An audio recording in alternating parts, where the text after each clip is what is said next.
Wakurugenzi, on the 28th of July 1900, King Umberto the First wa Italy alikuwa ziara pale city inaitwa Monza, na akiwa kwa pilka zake akacheki restaurant safi sana pale, akaamua, you know what, wacha niingie hapa hata nipate kitu kidogo, angalau bana nipate energy ya kuendelea na raundi. Bila aliingia kwa restaurant pale Monza, the owner of the restaurant, of course, ukisikia King amekuja kwa restaurant yako, utatoka huko mahali huko, ukuje angalau uamkue bana kiongozi. So the restaurant owner comes from inside, anakuja anasalimia nani? King Umberto the First. But here's the thing. King Umberto the First, na this restaurant owner who owned a decent restaurant in Monza, had a striking resemblance. Like hiyo kufanana ikuwa ya kawaida. Like wanafanana design, mpaka King alimwangalia hivi akawambia, gathe, dabuda tunafanana. So of course they struck a conversation, wakaanza tu kubonga, ni aje ulizaliwa lini? Wadao. Hizi ni zile story zinapigangwa hapa nje, mnasema ni jaba. But believe it or not, this is exactly how the conversation went between King Umberto and this restaurant owner. Now, this restaurant owner alizaliwa in 1844, March of 1844. The exact same date King Umberto the First alizaliwa, in March of 1844. This restaurant guy ended up serving in the military, just like King Umberto. And in fact, they were decorated military men, whatever really. This restaurant owner married a chick by the name Margarita. King Umberto's wife, jina yake ilikuwa Margarita. This restaurant owner had a son by the name Vittorio. King Umberto's son was Vittorio.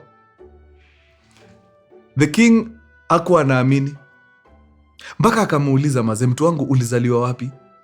The restaurant here alizaliwa town inaitwa Turin in Italy. King Umberto the First alizaliwa Turin, Italy. King akamwambia, mtu yangu umenimaliza. Hizi coincidences ni za kimata. Hii, my people should know about us. So fanya aje, I have a gig tomorrow. The following day was on 29th of July 1900. Akamwambia, buda, hiyo gig yangu, ebu fanya hivi ukuje maze. Naweza takata wasewa kucheki, waone bana hii maajabu maze. Waone hii kitu, jumi sijaiona kitu kama hii. Na wakasalimiana, waka-agree, it's okay, I will be there. Nitakuwa hapo. The following day, on 29th of July 1900, King Umberto ameshapanda pale kwa podium, anahutubia raia. Anawaambia, in fact, nataka hata niwaonyeshe mtu wangu hapa bana, nimekutana na yeye jana. You will not believe it. Tunafanana, tulizaliwa the same day, same place, we named our kids the same names, married wives with the same name. Yani, it's incredible. Come. I think his name was I forget his name. Akamuita kwa umati huko, akiuliza ako pande gani huyu jamaa. Unfortunately, this guy never showed up. So of course mazee King akashangaa bana, nilikuwa nimeshapanga na huyu jamaa. Ni nini hiyo bigi imehappen? Amekosa kukuja mahali King amemuita. So investigations zinapigwa, zinapatikana. On that day, akijipanga kukuja kwa hii mkutano King alikuwa ameitana, walikosana na mtu hapo nje ya restaurant yake, and this guy proceeded to shoot him on the chest. Na jamaa akadedi hapo. So that was the reason why this guy never showed up to King Umberto's what? King Umberto's meeting.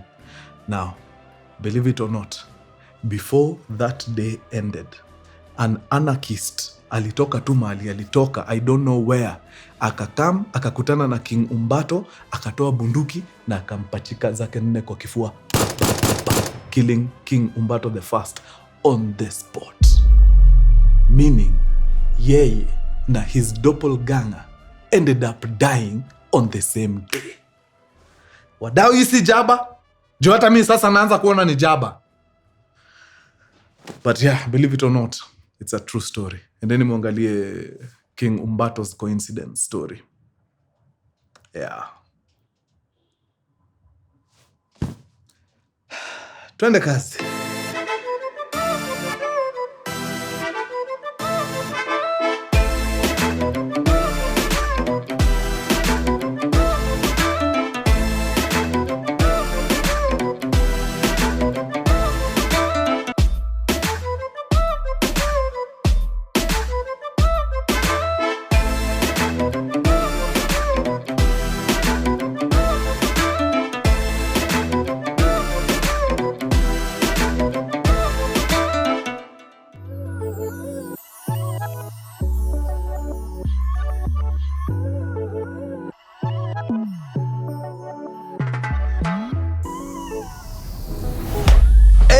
Mkurugenzi.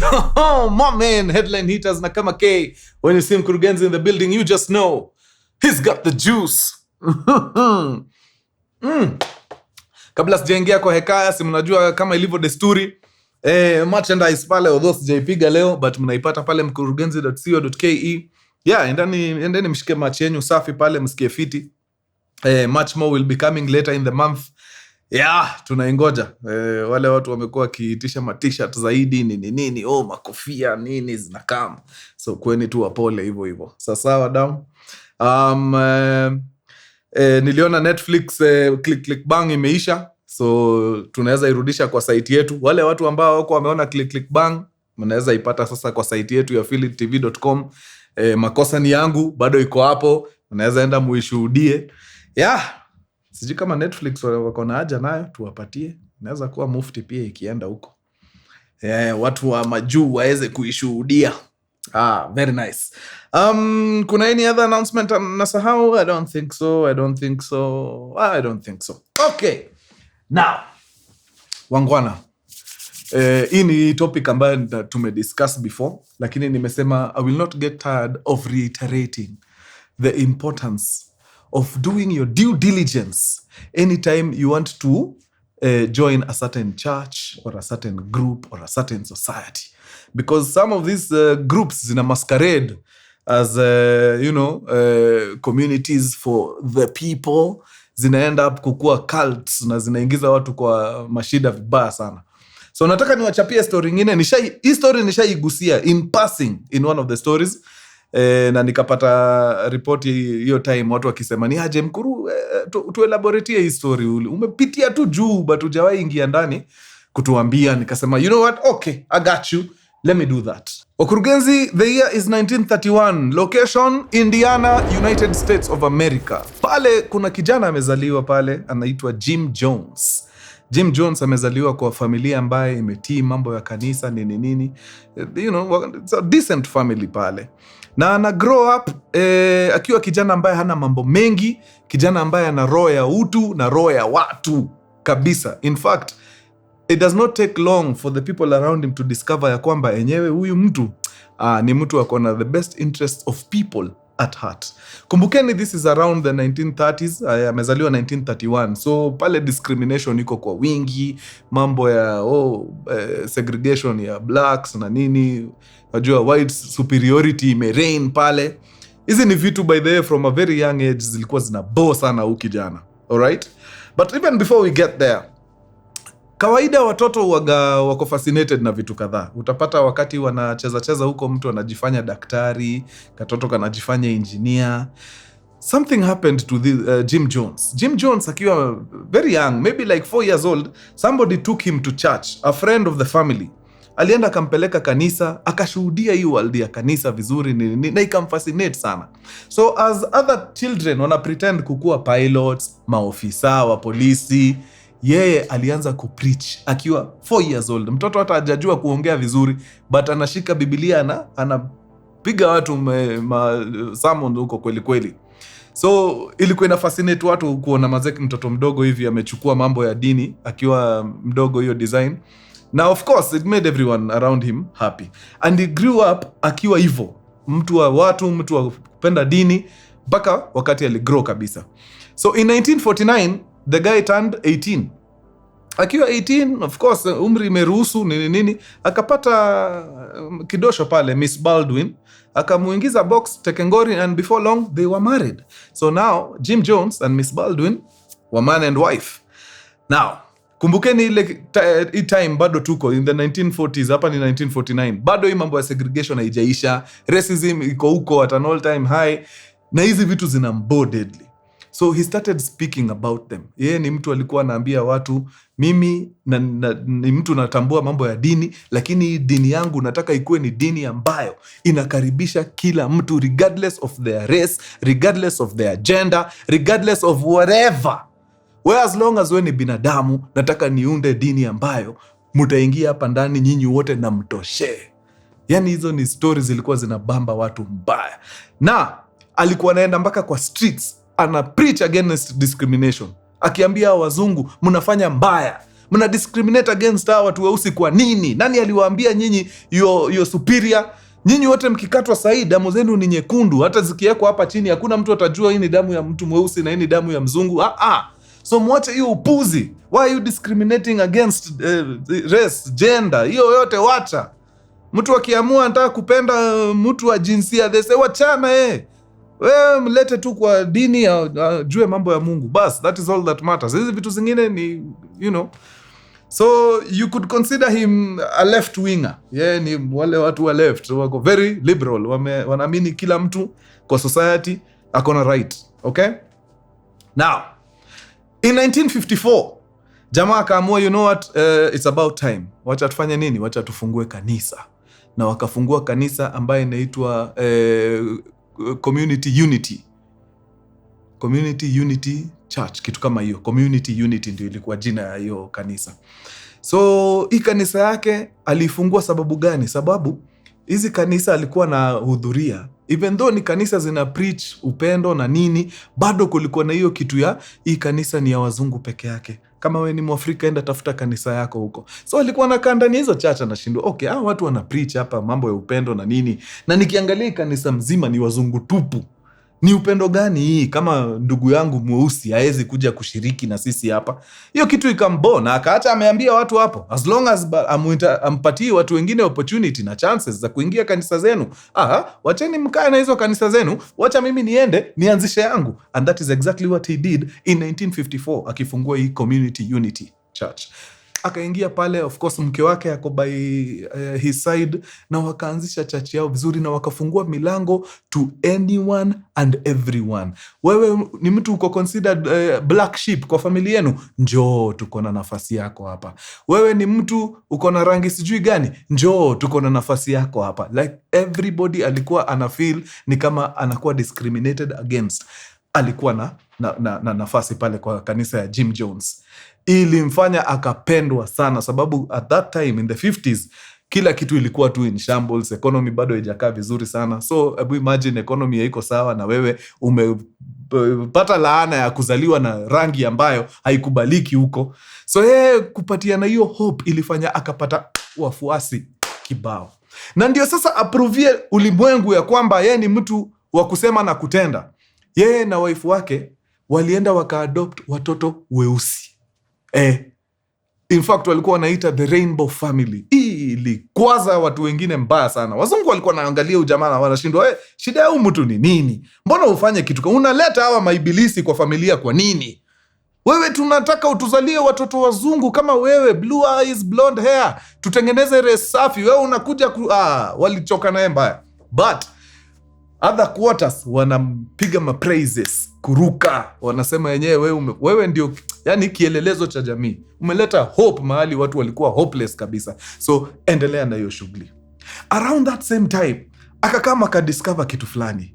Akadiscover ministry fulani inaitwa healing, faith healing.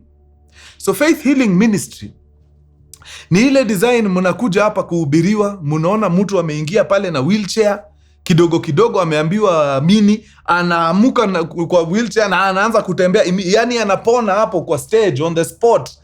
Hiyo kitu ilikuwa such a big deal hiyo time. Na huyu Jones alikama akakutana nayo. Alikuwa ameenda kanisa fulani ya MSDA pale, akaona faith healing in action. Na kitu alidiscover na hii faith healing ni juu ya hiyo. Imagine mtu amekuja na crutches, kidogo kidogo ameombewa, zimetupwa chini, anarukaruka huko. Watu walikuwa wanaingia kwa mfuko wanatoa ganji deadly. Lazima waambie mchungaji pale, asanti umetuponyea mtu, wewe ni hatari. Jesus alafu wewe uko sawa. So akapiga hesabu akaona okay. Kwa hivyo hii kitu inafanya nikiweza tu kufanya hii design watu waone tuko na hii shughuli, mambo yangu iko sawa. Very nice. Akaweka mahali chini. Then akaintroduce kitu kwa congregants wake. Akawaambia sasa, unajua mambo ya kanisa inahitaji pake kidogo. Na sasa unaona mimi kama mchungaji kazi yangu ni kuwachunga nyinyi. Sasa sina kitu inaleta income. Lakini nyinyi mkiwa raundi zenu huko nje, mnaweza pata income hata mletee mchungaji bana asilale njaa. So fanyeni aje, apart from zile mamishara zenu kidogo kidogo mnaokotanga huko mnaniletea, si hata muanze madrive za kuokota pesa, donations hapa na pale. Ukisimama kwa kona fulani na kikombe yako pale, watakosa kukuwekea coins kweli? Wakikuwekea si unaniletea? Bana, msikubali mchungaji wenyu walale njaa. Why? Congregants wakasema hiyo tuachie, hiyo tuachie. Wakaingia sasa street ni kuomba pesa nini, wanagather pesa huko kweli kweli. Hii pesa yote wanakuja wanaletea nani? Mchungaji. Okay? Now, wakati tulianza hii kitu tulianza vizuri sana. Was doing it for a very good cause. Ni mtu alikuwa amechoka na mambo ya discrimination, ameenda amepata group yake. Group yake ni wale watu ambao wanaonewa kwa society. Amewapata, amewaleta pamoja, amewaonyesha hope. Lakini the moment ile idea ya pesa iliingizwa kwa akili yake, hapo ndio mtu wetu Jim Jones alianza kwenda left. Okay? Now, akiwa pale siku moja akafanya mambo ya maajabu sana. Alipiga bonge la miujiza akiwa pale. Kidogo kidogo watu wakiwa wanashiriki walisikia risasi imelia mahali pap ndani kwa chumba. Wakashindwa, ngoja fast. Hiyo ni chambers ya Jim Jones. Risasi imepigwa huko ni nini? Kidogo kidogo Jim Jones anatoka. Anavuja damu kweli kweli. Risasi ni kama ilimpiga. Kidogo kidogo bana anajiombea hapo dakika 2-3 nini anapanguza damu. Amepona. Hakuna hata shimo hata gone. Wolverine amepona. Watu walikuwa wanaanguka huko wakiokotwa. Na ukimaliza kuanguka unaingia mfuko, unatolea mchungaji kitu, kwani utafanyiwa miujiza free. So watu wakaingia box yake deadly, ilikuwa ni noma pale. Haya. Around your time in the 1960s, 1965 hapo.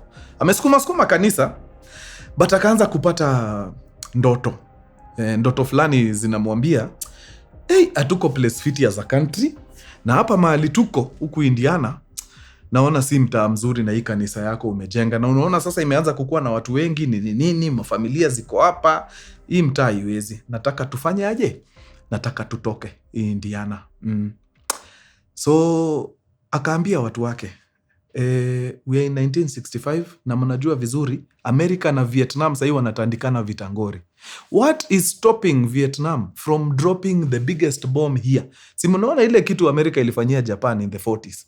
Ni nini inasimamisha Vietnam kufanya the same thing in the US? Si hivyo ndio tutaangukiwa na mabomu hatari hapa. So Mungu ameniambia tutoke hapa Indiana, tufunge safari tuende mahali panaitwa California. Tuende tuanzishe mambo yetu huko.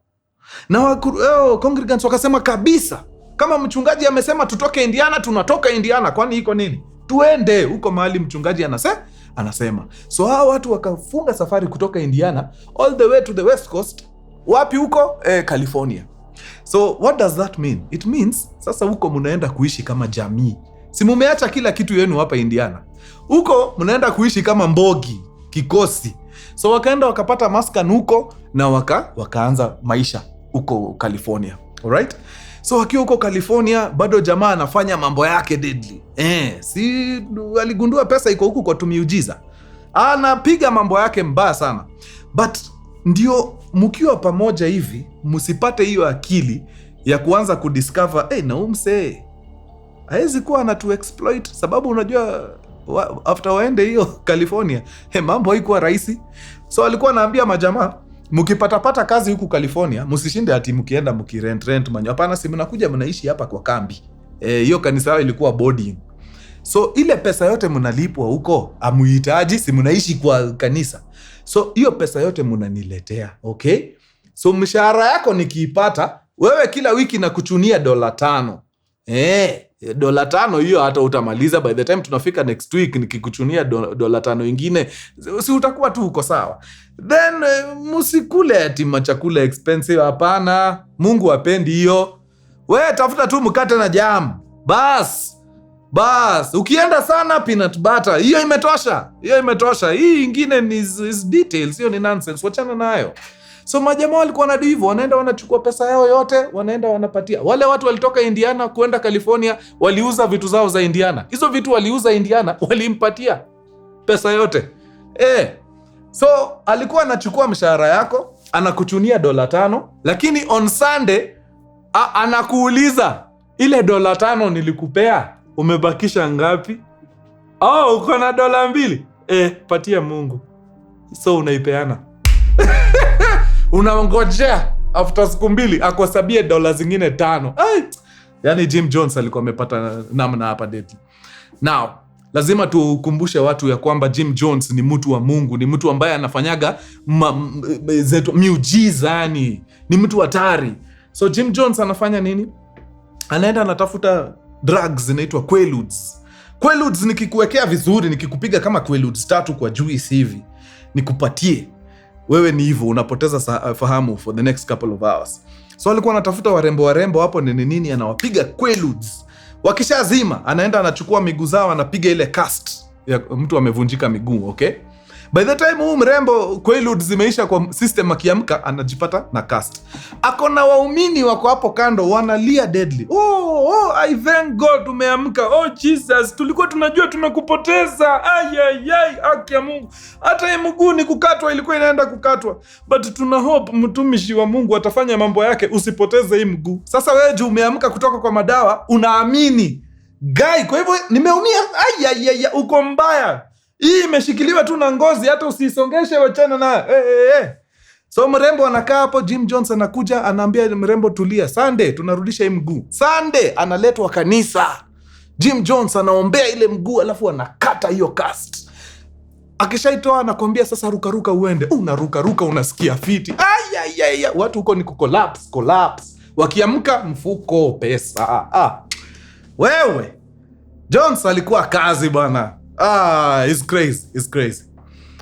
Now, kumbukeni place wanaishi kama community, na Jim Jones hataki mukae kama familia, juu mtaanza kumdiscuss. Unajua mtaanza kunotice, na mbona tunapea huyu jamaa ganji yetu?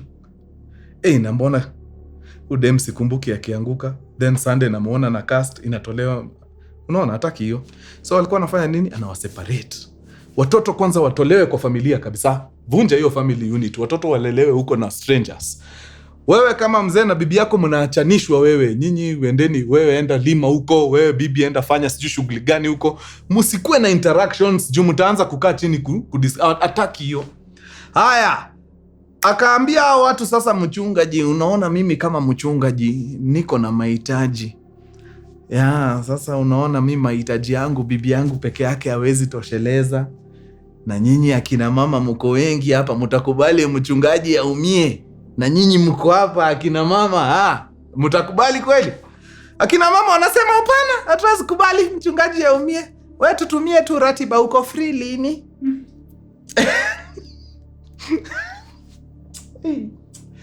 Religion inafanyanga mnakuwa wenda wazimu nyinyi.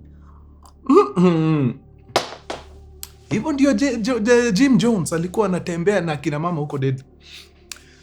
Na unajua binadamu ni mtu wa maajabu. At some point akisikia amechoka na akina mama, anaanza kuangalia akina baba. Ukinyoa ndevu wewe ni supu. Usivae kinyasa tena nani. Katule kinyasa wacha. Unafanya mchungaji anapata mafikra. That was Jim Jones for you guys. Sasa hii family unit ameisambaratisha vile inawezekana. Pale kwa miracles anacheza kiyeye. So ameingiza watu box kuruka, watu wataki kusikia kitu ingine. Ni Jim Jones na hii kanisa yao. Na by this time amechange jina ya kanisa. So ilikuwa inaitwa Community Unity. Sasa inaitwa The People's Temple. Utasikia tu hiyo jina unasema I want to be there. Now, ni ngumu sana ufanyie watu vitu na ripoti ikose kutoka. At some point lazima tu ripoti itatoka. Hata ukue unajua alikuwa mpaka na tuspy ameweka pale, ndio hata akiona unaongea na mtu ambaye si wa hiyo community, temple, People's Temple, unaitwa kando, unaambiwa hapana, usiongee na hawa ambao si wa hii kanisa. reason Jim Jones alikuwa anafanya hivyo ni ndio msitoe hizi siri za huku ndani nje. Na alikuwa mbaya, alikuwa gana kitu kanaitwa paddle. Hii paddle ni mbao imechongwa, inakaa kama ile kitu ya kurobot. Si unajua ile kitu ya kurobot hapa mbele inakuaga ni nono. Then but sasa ni paddle kadogo anaweza kashika. Ilikuwa inaitwa the paddle of knowledge. Kazi ya hii paddle of knowledge ni ukikosea kidogo unaitwa kando, anakushukisha nini kidogo, alafu ndio siku ingine usijaribu tena kufanya makosa kama hiyo. Yeah. So kulikuwa na spankings kwa wale watu ambao wanavunja sheria huko. Unapata spanking from the paddle of knowledge. Yeah. So but eventually hii report ilitoka nje. A reporter wa gazeti gets wind of this story, anaambiwa mazee, unajua pale kuna vitu zina happen si za kawaida. First of all, mchungaji anachukua ganji yetu yote. Secondly, kuna miracle amekuwa akipiga pale. Hapana. Hawa watu wanafanya hizo miracles na hawa watu hawako sawa. Hawako sawa kwa nini? Tunashuku wanadragiwa.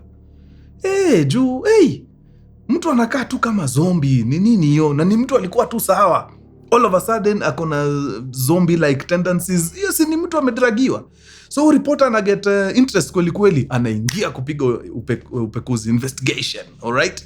So anapiga investigation zake over a period of time. Hii time yote investigations inaendelea, mzee wetu Jim Jones ako shughuli mbaya. Shughuli ni gani? Ni kuexpand kanisa. Alitoka Indiana, amekuja hapa California. Sasa hii haitoshi, anataka branches kila mahali. So alikuwa anapiga maraundi, ako kwa basi 24/7 akipiga malap, akienda kuset up hizo machache zingine huko. Alikuwa anataka branches kila mahali. Now, kama wewe ni mtu umepiga tu safari ya kutoka hapa mpaka Malindi, unafikaga ukisikiaje? Umechoka deadly. Umse alikuwa anapiga masafa hivyo day in day out, achoki. Paka wasa anasema huyu lazima he's the real deal. Huyu ni mtoto wa Mungu huyu. Unaona anapiga hii masafa yote na achoki kama sisi. Turns out the guy alikuwa anatumia drug fulani inaitwa speed. Mtu one of his disciples alienda kwa bag yake fulani akapata hizo drugs hapo ndani. Kumbe hizo ndio zinampatia hiyo energy. Sasa vitu kama hizi ndio zilikuwa zinafanya mpaka mjamaa akatoka akaambia reporter, kuna kitu inaendelea hapa na umse atumuamini. Umse kuna vile anacheza na drugs walai. Kama si kufanya watu wakuwe zombies, ni zake za kujipatia nguvu. Angaliwe umse. So hiyo ndio ilifanya sasa reporter akaingia pale. So reporter kupiga mambo yake, of course, report inafikia nani? Authorities. Jim Jones aangaliwe. Hapana, kuna vitu anafanya huko cannot be legal. Mtu aangaliwe, kuna he has to be stopped. Sababu ikifika mahali una drug watu, hapana, hiyo bad.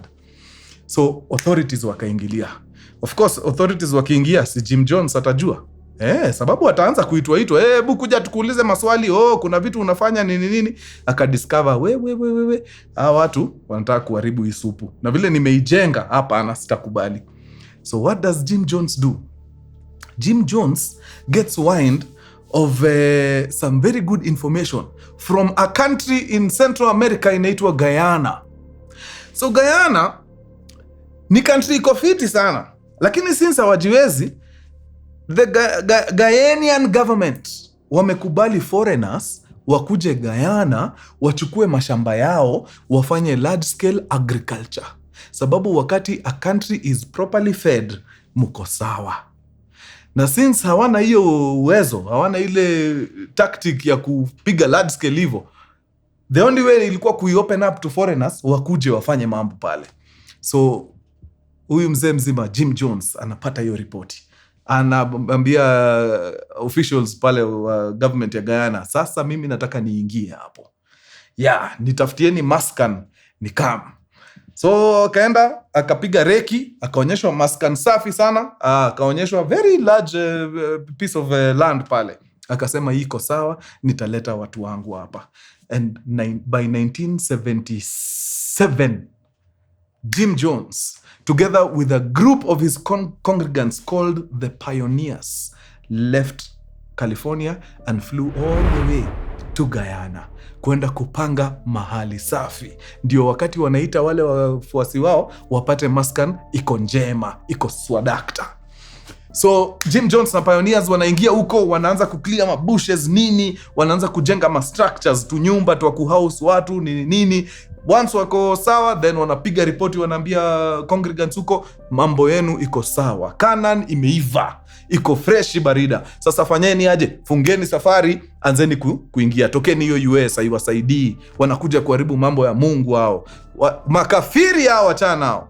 So watu wanaanza kutoka California wakienda wapi? Guyana. Wanaenda wakijua ni hivyo, tumepona, tunaenda promised land. Hebu imagine tunaenda tu mahali, yani I think heaven itakuwaga hivi. Mahali tu mnakaa mnamtukuza Bwana, maziwa na asali kwa wingi. This is it. We are home, tumependa hii, twende sana. So they jet out of California and they get to Guyana. By the way, it does not take long after they land in Guyana for them to discover that it was all a hoax. Wanafika huko wanapata, first of all, hata mahali pa kuishi hakuna. Hizo nyumba ni chache sana na wamekuja wengi. Number 2, wanafika hivi, kitu ya kwanza ni kuitishwa passports. Why? Kwa nini mnatuitisha passports? Mnapanga aje na sisi? But sababu wako ndani ya imani. Wamezoea mchungaji ni mtu wa kusema na kutenda. Wana agree, you know what? Iko tu sawa. Chukua passport zetu, wewe tupange, tuambie unatakaje. So Jim Jones na kikosi yake hapo wanapanga watu, wanaambia watu, sasa hii maskani tumepewa. Sasa it is up to us kuhakikisha ya kwamba iko vile tunataka. Okay? So kama tunataka more houses, ni sisi kujijengea. Kama tunataka chakula, ni sisi kujilimia, kujipandia, kujivunia. Okay? Sawa. So mko tayari kufanya kazi? Tuko tayari kufanya kazi. Bas, kila mtu achangamke. Na watu wanaingia pale, proper community living. Watu wanaingia mashamba, wanapigishwa kazi huko. Jua iko hapa, unalima the whole day. Jua hapo ndio chakula bana itatoka ya waumini. Wanajengeshwa tu nyumba huko nini. Watu wanalala kwa ma places juice na kaaje. Maguka wanalala kwa triple deckers. Hebu imagine guka yako ako miaka 90, anafaa apande hiyo kitanda ya huko juu. Aje hata usiku akisikia kususu, sasa si unaona ni rahisi tu awasusulie juu. Sasa nani ataanza kumbeba huko amkimbize kwa choo sijui wapi? Ilikuwa horrible. Lakini sababu ya imani, wacha tu maintain tu, na wakatulia pale. But let me tell you, mambo iliendelea vile vile. In fact, the punishments now were worse for anyone who was threatening to desert the cause. Hapa tukishaingia tumeingia. Hakuna teacher, nimekaa nikafikiria nikaona wacha nirudi home. Kama unataka kurudi home, swim. Ndio hii bahari, swim urudi California. Sababu sisi passport hatukupati na tikiti ya ndege hatulipi. Na si anajua vizuri hamna ganji. Huko mnatoa wapi ganji na mfanyi kazi? So ikakuwa ni noma. Number 2, ukithreaten unataka kuachana na hii cause, anakupiga ile mambo ya drugs. So kulikuwa na room fulani inaekagwa mazombies. Ni watu wanapigangwa tu madawa. Juu wamechoka na hii area, wanataka kurudi home. Na juu Jim Jones hawezi taka watu warudi home, wataenda huko kuchoma, ni madawa tu. Ni mazombies wamelala huko. Yani kazi yao ni kudoze the entire day. Hao wengine, you toe the line. Okay? Now, Jonestown iko mahali kwa vichaka. But sasa there's a town that existed, inaitwa Georgetown. That's a town in Guyana. Hiyo hata kwa map unaweza enda uione. So Georgetown ndio sasa tao yenye ni civilized, ni vichakani kama huku Jonestown. Clearly hata hii place haitwi Jonestown. Imeitwa Jonestown juu Jim Jones anai-own. So ndio ikaitwa Jonestown. But sasa Georgetown huko hata ma government officials waga wanatembea nini. So Jim Jones akaangalia kwa hii congregation yake, wale wase loyal wako wapi? Ndio hawa. Haya, kwa hawa watu loyal wangapi ni wasupu, very very beautiful ones. Ndio hawa, very nice. Nyinyi kujeni. Nyinyi hamtakuwa mnakaa hapa Jonestown na sisi. Nyinyi you will be stationed at Georgetown. Kazi yenu ni very simple. Nyinyi kazi yenu ni kusoften the government officials, okay? Wewe vile utasoften hao ma officials, it's up to you. Ama unataka nikufundisha kazi? Wewe kazi yako ni kuhakikisha hawa government officials kila time wakisikia tu ni mambo ya Jim Jones wanasikia fiti. They are more than willing to help. So that is why we will be stationing you at Georgetown. So hawa rembo wakapelekwa wapi? Georgetown. So kumbe Jim Jones alikuwa anataka watu wa serikali wasofteniwe ndio aweze kuleta mavitu ambaye ni illegal into Guyana. So of course ikaunda relationships poa sana between Jim Jones na the government officials. first order of business for Jim Jones ilikuwa kuimport nini? Guns. Unaona sasa ameanza kukua militia. So one time warembo wako huko, masuitcase zinakam kutoka US, wanaulizwa, nyinyi ni warembo? Hizi ni zenu? Nyinyi mko shughuli gani? Sisi ni watu wa Jim Jones pale Jonestown. Oh, Jonestown. Yeah, iko sawa. Wacha ziingie. Hata hizi makreti ni zenu. Wanashindwa, kreti ni zetu kweli? Mmoja hapo anagonga mrembo na ni zetu hizo kreti. Yes, ni zetu zinaingizwa. Hizo kreti zimejaa weapons, guns tupu. So hizo makreti zinachukuliwa, zinawekwa kwa mandai vizuri, zinasafirishwa mpaka wapi? Jonestown, huko mahali Jim Jones na congregants wake wanaishi. So immediately the guns zinafika huko, Jim Jones anaanza narrative, anaambia waumini, sasa kuna watu hawasikii vizuri tukiwa hapa. Kile wamefanya, wametuzingira. So mtakuwa mnasikia watu wakitupiga marisasi sana, lakini msiogope. Hapa tunalindwa na 2-step authentication, ile kama ya Google. Ya kwanza ni Mungu, ya pili ni vijana hapa wako na mabunduki wa kudeal na watu. So mkisikia marisasi, don't worry, don't panic. Tuna deal na watu ambao watutaki hapa. So waumini wanaendelea kukua waoga zaidi. So hata kama kuna mtu alikuwa amepanga kuhepa, haezi, sababu utahepa hapa uende ukutane na magaidi huko wakuue. What they did not know ni ya kwamba hakuna mtu alikuwa anajali juu ya watu. Hakuna mtu amekuja kuwapiga. Alikuwa amepatia wanaume guns, anawaambia endeni huko kwa vichaka, mshoot tu kwa hewa. Pigeni hata manyoni nini, ndio isound ni kama mko vita huko. Ndio hawa vinyangarika wasijaribu kutoka hapa. So ni mabeshte wake tu wako huko kwa bush, wanafanya mambo yao. So unaona inaenda ikicement authority ya jamaa. Now ilifika wakati akaanza jokes zingine si mzuri. Ati kwa ile effort yake ya kutest loyalty, aone kama nyinyi kweli mko, are we together in this cause, ama nyinyi mko hapa tu kunisaliti. One evening alipanga watu dinner vizuri, wakakula dinner, wakamaliza, wakasikia poa. Akawauliza, hiyo dinner mumeisikiaje, mumeenjoy? Wakasema kabisa mazee bosi, hiyo dinner imeweza mbaya. Akawaambia nice. Sasa basi mko na dakika chache tu, sababu hiyo dinner nilikuwa nimeipoison. Nataka tutoke sisi wote tuende mbinguni kama maheroes. Na akakaa wapime aone ni nani anakaa kuleta shida. Na wale majamaa wakaichukua tu vizuri, wakasema ina mambo bosi, kama umesema tuende, sisi ni nani tupinge? Acha tuende tu. Saik, nilikuwa tunawapima guys, nione kama good, mpita hiyo mtihani. But mkae standby. Itafika wakati, itabidi, hiyo ndio nini, tunaita revolutionary suicide. That one is, hiyo, ile siku watu wataamua kutuletea ujinga hapa, hiyo ndio direction tunaenda nayo. So of course wase watakubali hapo kumbamba, lakini pale kando, hapana. Kuna watu wengine washaanza kujiita meeting, wanajiambia hapana. Sasa imefika mahali sasa ati tujiue. Aje? Haiwezi maze, we tutoke hapa bana. Hii haiwezi. Sasa unfortunately Jim Jones amepanda spies kila mahali.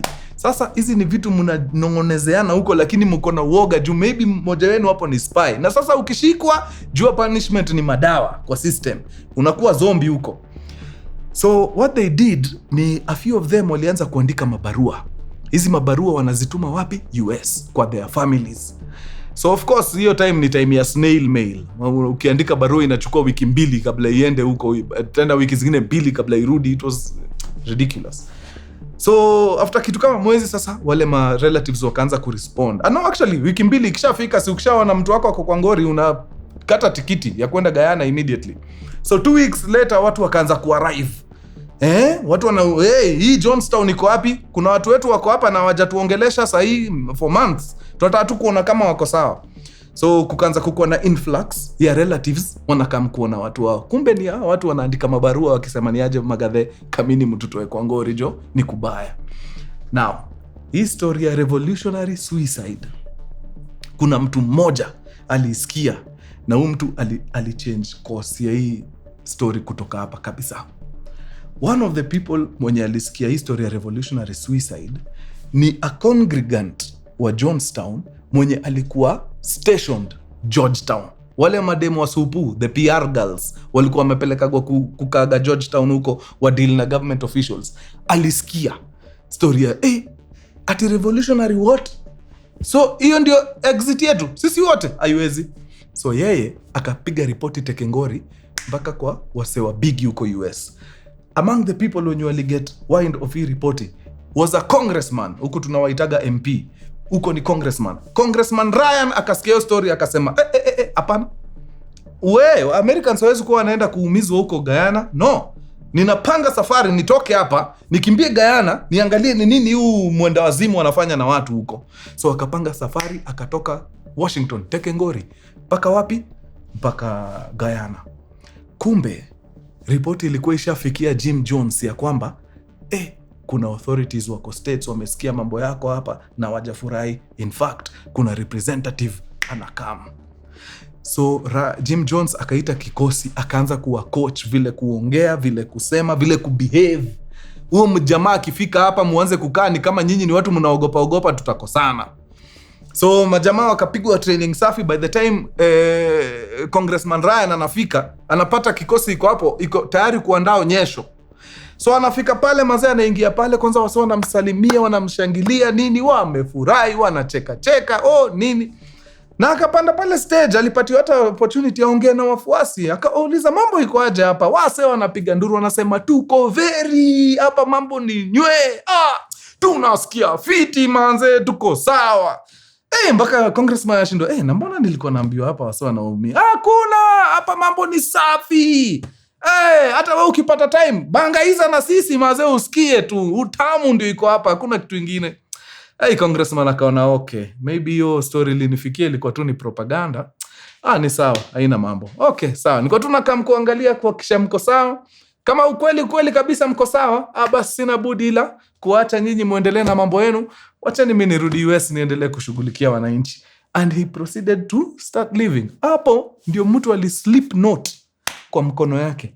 Akamwambia mazee gadhe, soma hiyo mtu yangu, hatuko fiti. So vile alitoka nje akafungua note akaona hawase hii ni coaching, wameambiwa behave hivi. Hawa watu hawako sawa. Ryan akaamua hapa the only way tunawezana na hawa watu, sababu ni wengi, ni kuingia kiserikali. Mimi nikiingia hivi peke yangu sitawezana nao. So ninarudi nyumbani niende niokote kitu inaitwa reinforcement. Turudi hapa tu deal na watu vizuri kabisa. Wale wanataka kutoka tuwatoe waende, wale wanataka kuangamia shauri yao. So wakapangana hapo na watu wake ni aje, let's go back to the aircraft, si tuelekee, then tuende tupange vile tutarudi huku.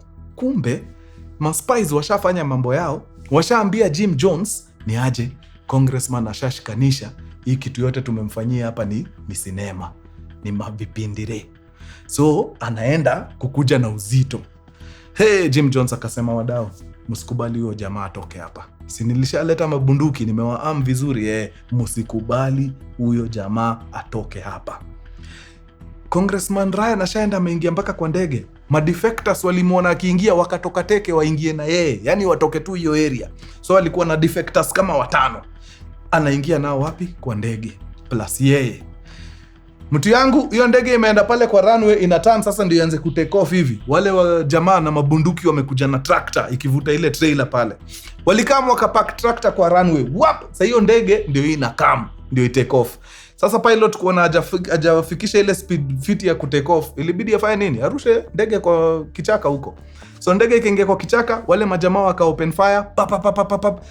Ryan na out of the 5 people wenye walikuwa wamehepa, 4 of them wakakula risasi. So Ryan and 4 others. So 5 people dead.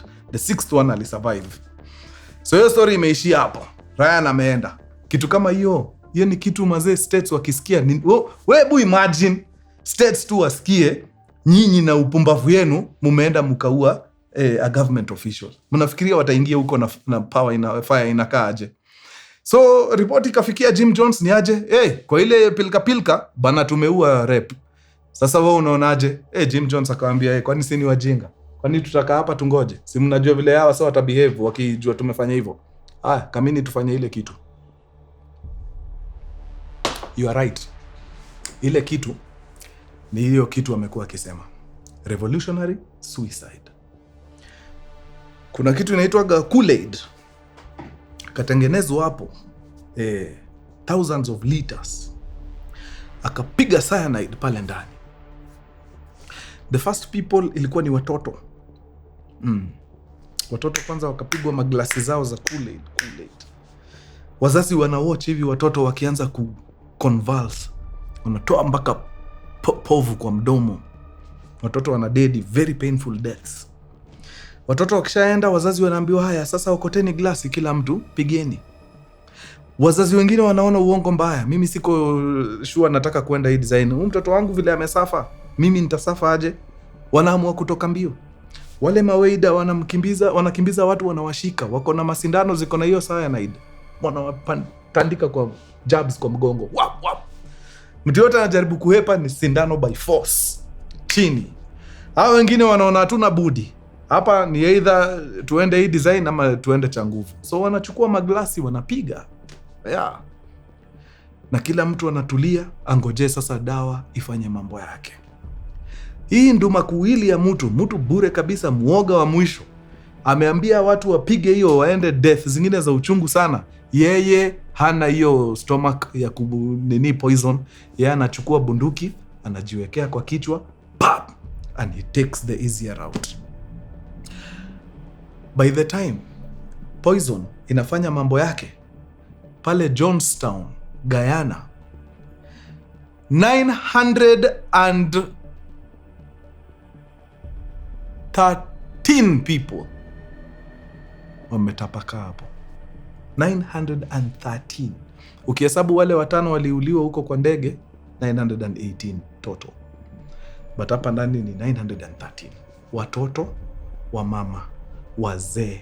Yani 90% of the people ambao walikuwa congregants wa Jonestown waliaga hiyo siku. Very lucky individuals waliona huyu Ryan amekuja, huyu Congressman Ryan, na anatoka na hawaoni ni kama wanasaidika, wakaamua kuhepa. Hao walipitia kwa vichaka.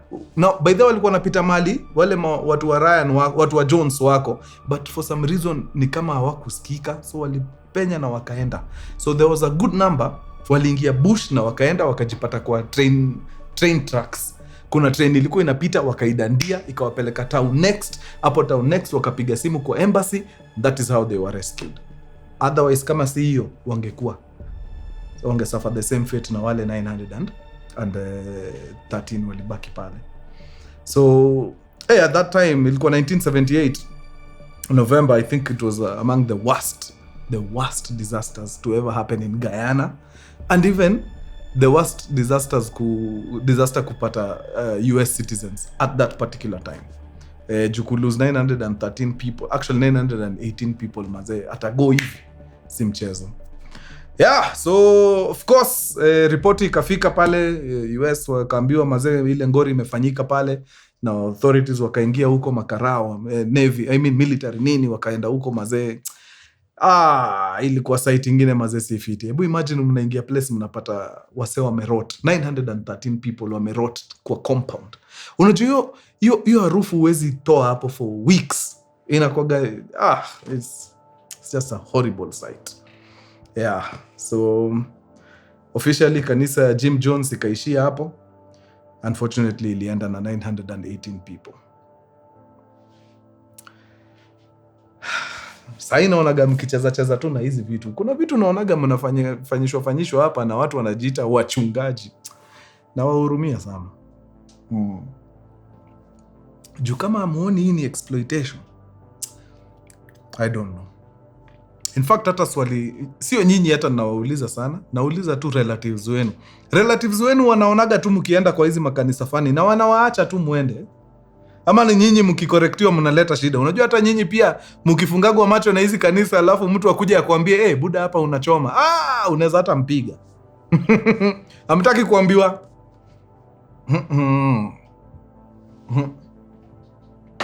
At the end of the day huyo jamaa kwa hiyo pulpit ni binadamu kama wewe. Yeah. Hiyo usiwahi sahau.